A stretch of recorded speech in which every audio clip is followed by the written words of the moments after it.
I yield to the ranking member for his 5 minutes. Thank you very much, Mr. Chairman.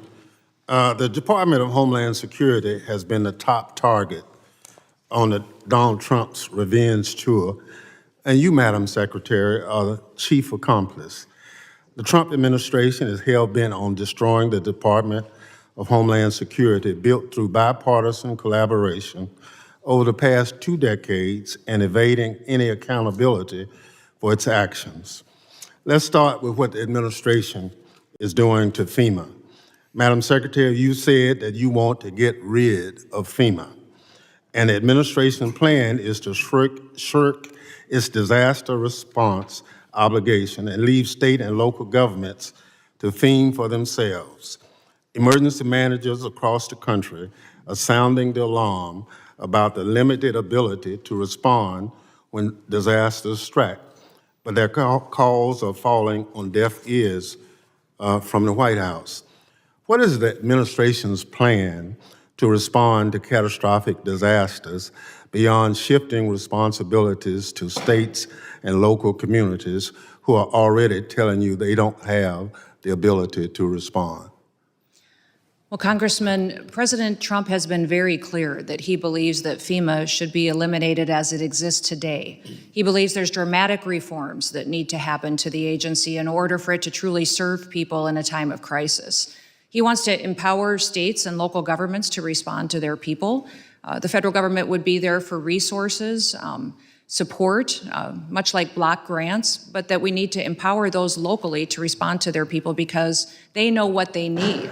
That is something that every state is at a different position today to respond, but he wants to give them the opportunity to build up the infrastructure to respond to their emergency. Madam Secretary, do you have this plan in writing? The White House is coming forward with the participation of the FEMA Review Council, which we have members from many states that are sitting on that will be making recommendations. So what you're doing now, there's nothing in writing as a guidepost.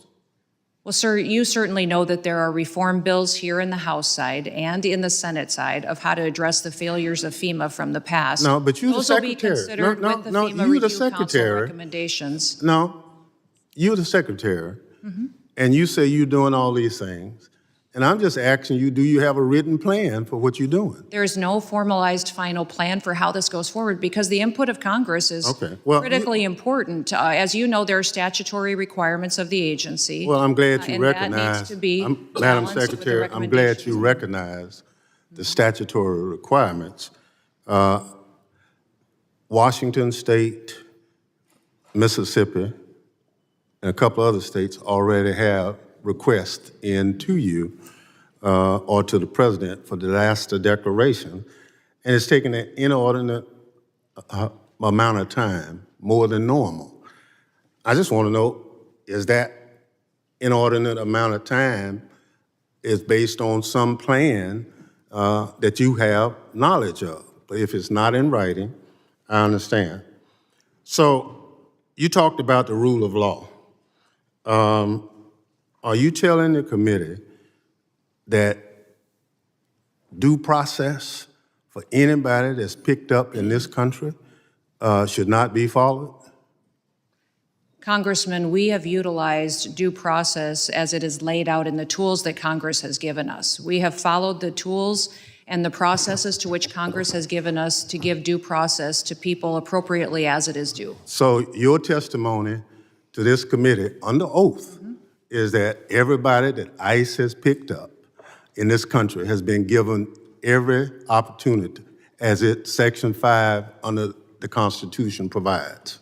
Correct. I believe everybody has gotten due process and every person has been treated appropriately according to the civil or the criminal action to which they were encountering individuals and brought into our detainment and then also removed from this country. So your answer is yes. The tools that you have given us as this body I'm talking about the Constitution of the United States. I'm not talking about tools. The Constitution is clear. Correct. And your testimony under oath to this committee is that everybody that ICE has picked up and any other agency of DHS has conformed to those statutes. For example, Congressman, No, expedited yes or no? removal. No, I don't need an Expedited example. removal is one of the Madam tools that Secretary, you have I given got us to 4 utilize seconds. as due process. I just need a yes or no. Sir, that is the due process tool that you have given us to utilize that has been appropriately. So obviously, Gentleman's time has expired. I now I have a recognize unanimous Mr. consent request, Chairman. I'm sorry? I have a unanimous consent request. Before we get into this, make sure you like the video, subscribe to The Progressive America, and turn on notifications so you don't miss important moments like this one. What you just watched is a serious warning about the direction our country is being pushed in. Congressman Bennie Thompson laid out, clearly and forcefully, how the Department of Homeland Security is being weakened under the Trump administration, with FEMA caught directly in the crosshairs. This wasn't political theater. This was about real people, real disasters, and real constitutional rights. Thompson asked a simple, responsible question every patriot should care about. If FEMA is being dismantled, where is the plan to protect Americans when catastrophe strikes? And the answer was troubling. There is no written plan, no clear roadmap. J. Then Thompson did what defenders of the Constitution are supposed to do. He shifted to due process. He demanded clarity on whether people detained by DHS and ICE are actually receiving the constitutional protections this country guarantees. Again, he asked for a straight answer. As a patriot, this should concern all of us, regardless of party. Government power without transparency, disaster response without a plan, and law enforcement without clear constitutional accountability is not strength. Bennie Thompson stood firm, asked the hard questions, and refused to let vague answers slide. That's what oversight looks like. That's what respect for the Constitution looks like. And that's why this moment matters.